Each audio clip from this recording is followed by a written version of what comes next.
After 3 years, he set a 3-minute hand-holding rule. After 3 years together, Xander set a rule.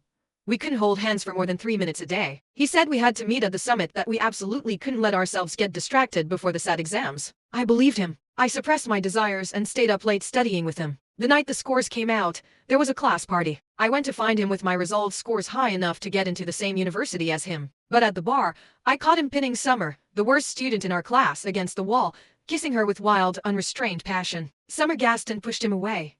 Xander, your girlfriend will be angry if she finds out. Xander laughed carelessly.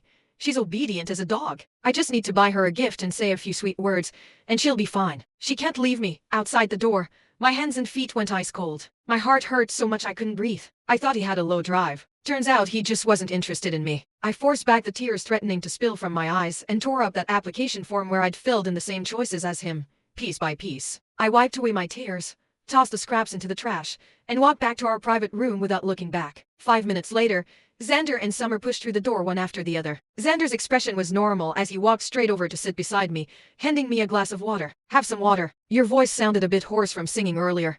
I didn't take it. My eyes were fixed on the faint red mark at the corner of his mouth. He noticed my gaze and casually wiped the corner of his mouth with his sleeve. What's wrong? Is there something on my face? He raised an eyebrow, his tone carrying a hint of indulgent helplessness. I felt nauseous. Before I could speak, a delicate cry suddenly came from the other end of the room. Oh no! Summer had fallen onto the sofa by the karaoke machine, her eyes rimmed with red. I think I twisted my ankle. It hurt so much. She clutched her ankle, but her gaze traveled over the crowd to land on Xander. Several guys immediately rushed over with concern. But Summer bit her lower lip and shook her head pitifully.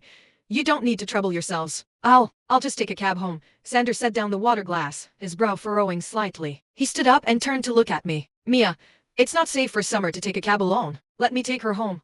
I looked up at this face I'd loved for 3 years. She just twisted her ankle, not broken her leg. Can't the classmate take her? A flash of impatience crossed his eyes, quickly suppressed. He reached out to ruffle my hair. Come on. We're all classmates. It's just helping each other out. Don't be so sensitive. Tomorrow I'll go with you to submit your applications, and I'll grab that Black Forest cake you love from my house, okay? I turned my head away, avoiding his hand. This was the first time in 3 years I'd refused his touch. Xander's hand froze in midair. Xander, if Mia isn't happy about it, forget it. I can manage on my own. Summer grabbed the hem of his shirt, her voice choked with tears. Xander's expression darkened. Without looking at me again, he gripped Summer's arm and helped her up.